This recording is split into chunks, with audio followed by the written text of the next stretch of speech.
Hello, BookTube.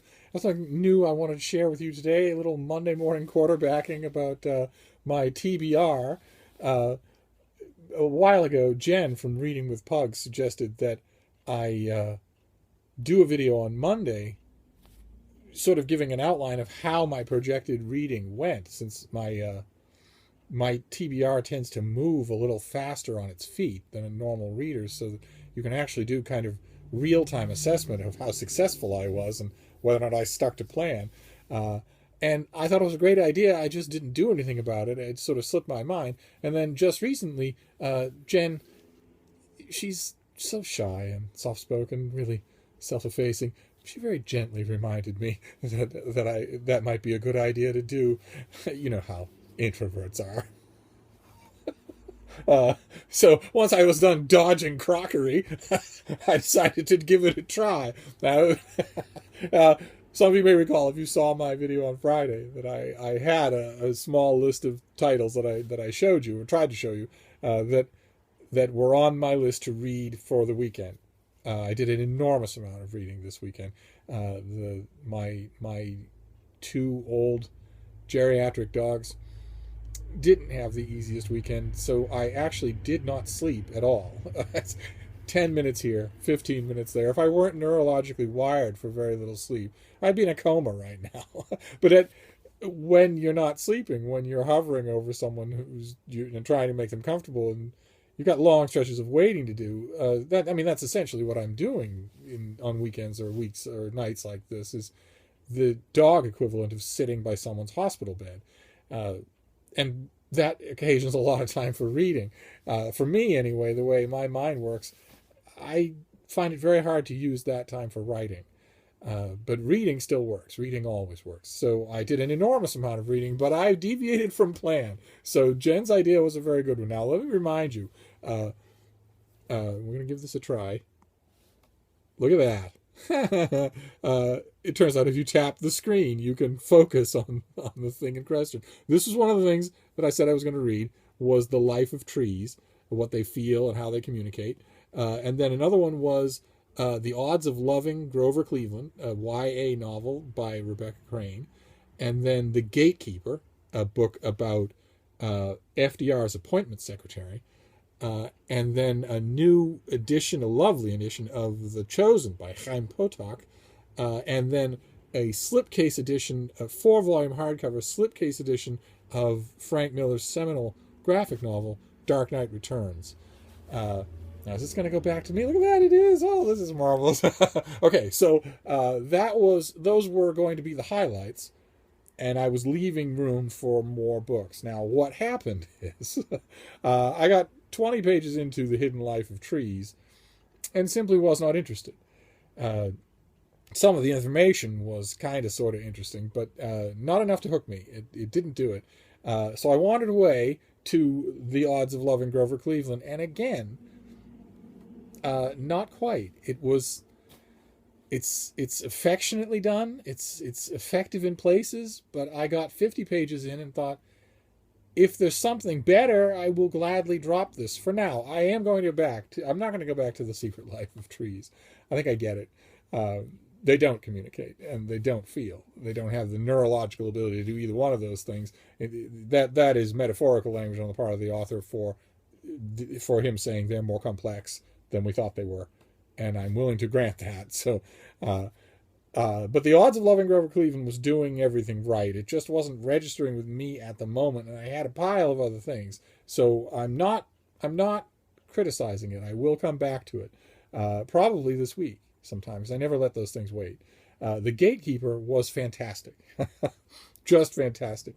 The portrait that it painted was, it was everything. It was everything I hoped it would be. It was. I have a large selection of my biography section dedicated to American presidential stuff. All the American presidents, a lot of wives, some famous sons, some famous White House administrations, and this will go there for sure. And I reread The Chosen and was blown away. I don't remember it being anywhere near as powerful a book as it turned out to be. on this rereading. I read it decades ago, but I doubt that I was ready to read it. And the fact I read this 50th anniversary edition, I was blown away. I was engrossed the whole time.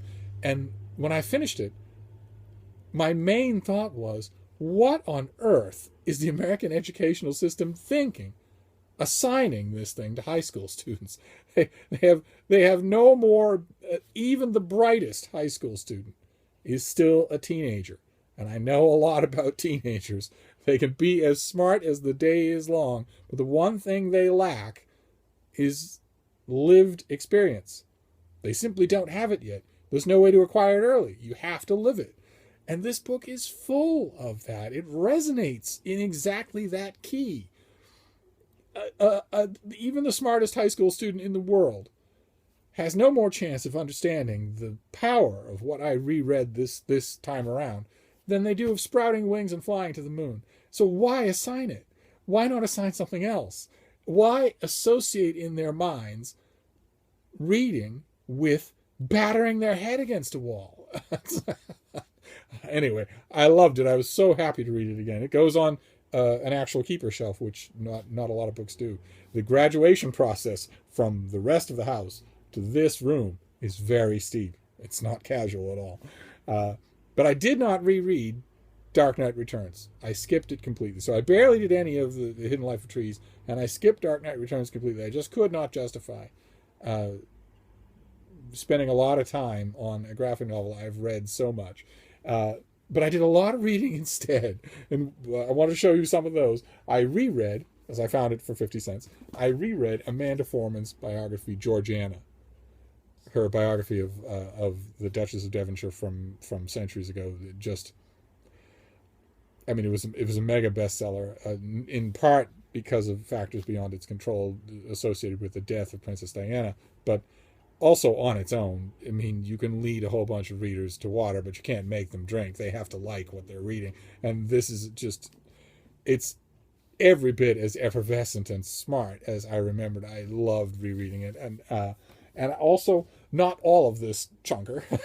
This is the Best American Short Stories of the Century, guest edited by John Updike, whose main contribution to the process was to suggest first diffidently and then stridently that the volume contained not one, not two, but three of his own boring-ass stories. And the editorial team politely declined to let him do that. But this is just a ton of short stories. And I didn't read the whole thing. I just dipped in here and there, especially concentrating on a couple of authors that I wasn't really familiar with. I skipped Fitzgerald. I skipped Hemingway. I went for authors who have not become household names and sort of vanished, because it took an editorial decision to put them in here. The editors knew as well as I do that they've vanished, and yet they're in here. And I kind of thought that was fascinating, especially since some of them had genuine talent. It makes me want to go through this thing with a fine-tooth comb, and I think I will do that. But for just this time, I got this also for 50 cents. So I went through some of those, and then I created with my editor at the Christian Science Monitor a kind of idea for a piece, a roundup of multiple books on the same topic or the same theme. And one of the ones we picked was Pearl Harbor, in preparation for the anniversary in December. So I read part of Pearl Harbor by Craig Nelson. I didn't read the whole. I read, I think, probably the first, what have we got here, 90 pages to get a feel for it. Of course, I'll read the whole thing before I write a review. But I read the first 90 pages of that. And then I read Countdown to Pearl Harbor, The 12 Days of the Attack. This is by Steve Twomey. I read 75 pages of it and stopped. So I kind of got a feel for it. And then I read 7 Days of Infamy, Pearl Harbor Across the World by Nicholas Best, and it was fantastic. I originally read, when I was doing this read-through, I read 78 pages and then just blew through the rest of it. I just couldn't put it down. And I think you might have seen the video that I did. I reread the first 6 chapters of The Fellowship of the Ring by J.R.R. Tolkien. And 2 other things which I read in their entirety were self-published historical novels. I am So those of you who are new to my channel, I am the U.S. and worldwide editor of the Historical Novel Society's indie branch for self-published historical novels, published everywhere except the UK. I get a ton of them in the mail, and I read them all. And one of the ones I read that was absolutely outstanding was The Valley of the Kings. This is by Terence Coffey, and it's about the rebel pharaoh Akhenaten. And to put it mildly, I have read many books about Akhenaten. Almost nobody wants to write about ancient Egypt unless they write about him.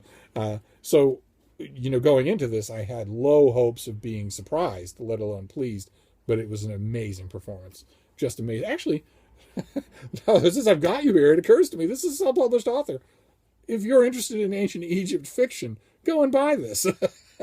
And the author can use every sale he can get, and he deserves them all. You will be pleased. And the other one, even more so. Oh my God. This is called The Last Great American Magic. It's by L.C. Fiore. Can you make that out? Yes. And it is a historical novel about the Shawnee warrior Tecumseh. And it's amazingly good. Just amazingly good. So there you go. Go and find this book on Amazon or from the author's website or whatever. And if the subject interests you, buy a copy. It won't be that expensive, and you'll be glad you did. So, that's fun to do. I should do that more often with self-published books. It doesn't matter when it's 3 books on Pearl Harbor. It doesn't matter as much. The author's already made his money. Self-published authors are in it for, at the ground level. So there you go. That's Monday morning quarterbacking. That was the shape that my reading took, as opposed to the shape that I kind of quasi-expected my reading to take. So if it applies to you, I'd love to hear the stories of your own reading this weekend. And either way, I'll see you soon, Book 2. Thank you.